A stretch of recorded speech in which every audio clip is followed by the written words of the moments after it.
à toutes et à tous et bienvenue dans ce nouvel épisode des Chroniques microbiennes.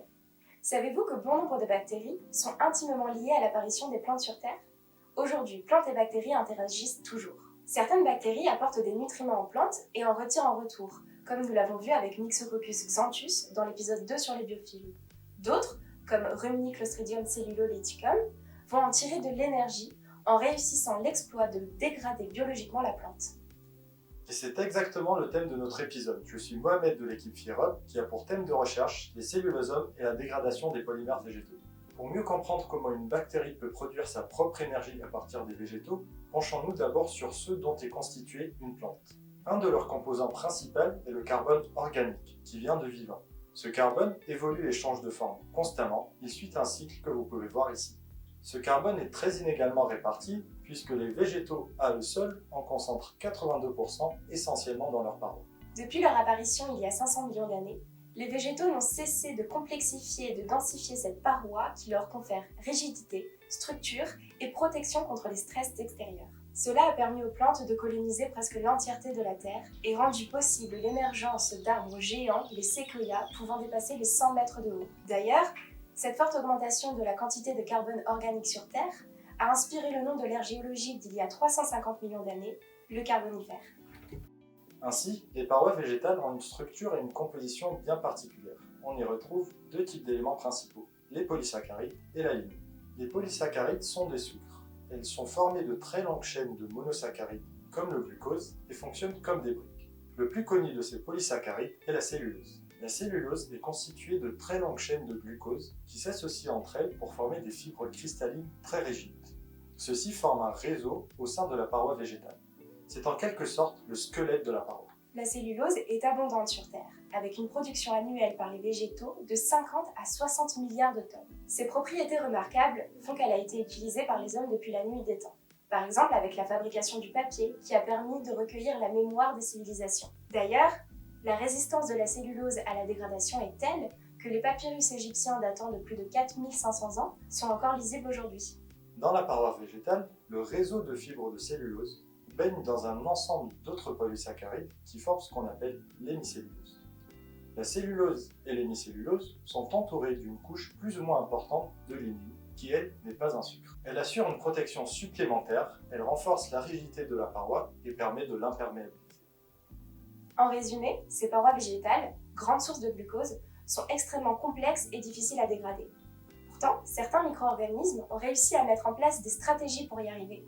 Ce sont des champignons ou des bactéries, et on les appelle les cellulolytiques, dus à leur capacité de se nourrir de la cellulose. Ces décomposeurs sont les acteurs de l'étape limitante du cycle du carbone, la décomposition, et sont donc d'une importance capitale à l'échelle planétaire.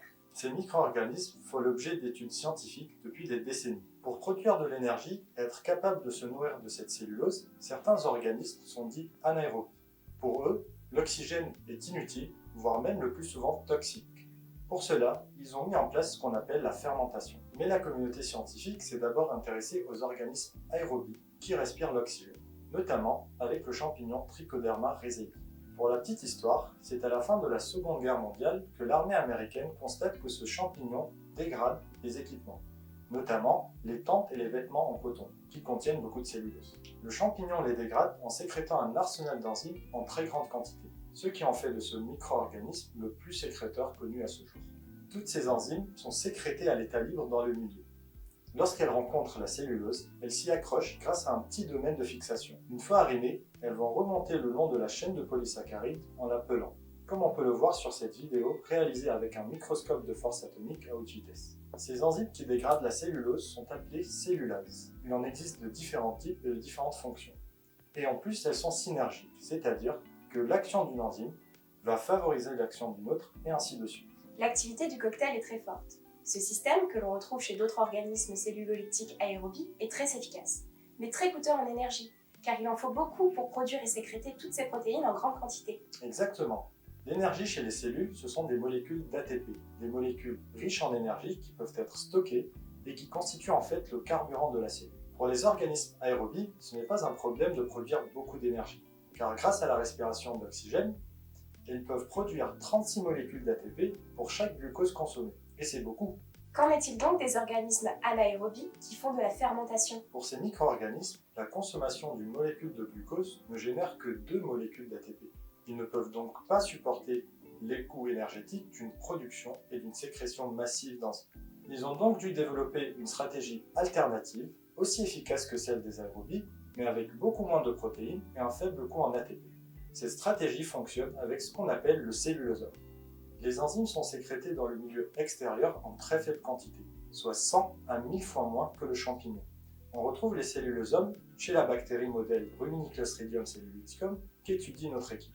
Tu peux nous en dire plus sur ces cellulosomes? À quoi ça ressemble? Comment ça fonctionne? Toutes les enzymes dégradant la cellulose et les autres polysaccharides de la paroi sont regroupées dans de grands complexes.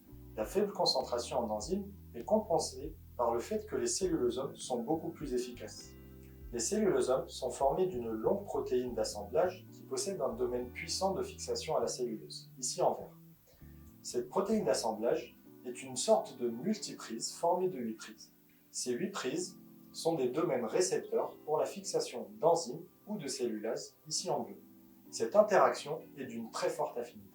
L'équipe a tenté de comprendre d'où vient l'efficacité des cellulosomes, en construisant des mini-cellulosomes artificiels, qui sont des multiprises à 2 ou 3 domaines de réception seulement, ce qui est beaucoup plus simple à étudier que les cellulosomes naturels nettement plus gros. Sur ce graphique, on peut voir l'activité de dégradation de la cellulose au cours du temps. D'abord, on observe l'activité de 2 cellulases différentes à l'état libre. L'activité est plutôt faible. Ensuite, lorsqu'on regroupe physiquement les 2 cellulases sur une mini-protéine d'assemblage, cela déclenche une meilleure coopération entre elles lors de la dégradation de la cellulose. C'est l'effet de proximité. Si la protéine d'assemblage contient en plus le domaine de fixation à la cellulose, une seconde augmentation de l'activité est observée. C'est l'effet ancrage à la cellulose. Naturellement, cela fonctionne encore mieux quand le mini-cellulosome artificiel contient 3 cellulases différentes. Mais si l'on compare l'activité du meilleur mini-complexe à 3 cellulases avec celle des cellulosomes naturels, on est encore loin du compte. Les cellulosomes naturels contiennent 8 cellulases, alors que les mini-cellulosomes artificiels n'en contiennent que 3, ce qui pourrait expliquer cette différence. En fait, c'est plus complexe que ça. Comme je l'ai dit avant, la protéine d'assemblage possède 8 domaines récepteurs, ici en bleu. Et le chromosome de notre bactérie possède 62 gènes qui codent pour des enzymes qui peuvent être incorporées dans les cellulosomes, ce qui fait 62 puissance 8 combinaisons possibles. La bactérie produit en même temps des cellulosomes très variés ne contenant pas les mêmes enzymes à chaque fois. Et nous pensons que la forte activité des cellulosomes est due à une coopération entre différents cellulosomes contenant des cellulases différentes. Autre différence avec les organismes aérobies qui attaquent la cellulose un peu n'importe où, c'est qu'une fois que les cellulosomes sont fixés, ils bougent peu et les enzymes du complexe dégradent tout ce qui est à proximité avant de passer à l'attaque d'un autre site. Ce phénomène est possible car les cellulosomes sont très flexibles. Ils s'adaptent à la forme de la fibre de la cellulose pour une dégradation optimisée. C'est plutôt high-tech. La dégradation de la cellulose est super efficiente. Il faut savoir que la dégradation de la cellulose dans les parois végétales représente un enjeu majeur. C'est depuis les chocs pétroliers dans les années 70 qui avaient entraîné des crises économiques sévères que les gouvernements des pays industrialisés cherchent une alternative au pétrole. Depuis les années 2000, se sont ajoutées des motivations d'ordre environnemental, car on ne vous apprend rien, l'utilisation du pétrole joue un rôle immense dans les perturbations du climat. Au rythme de nos consommations actuelles, nos réserves de pétrole ne devraient plus durer qu'une quarantaine d'années. En récupérant de la biomasse végétale et en augmentant la performance et la production des cellulosomes, on pourrait obtenir des biocarburants remplaçant de manière durable le pétrole. Dans le prochain épisode, on parle encore d'énergie, car on vous propose d'approfondir les mécanismes qui permettent aux bactéries de se fournir en énergie à partir de leur environnement. À très vite dans les chroniques microbiennes.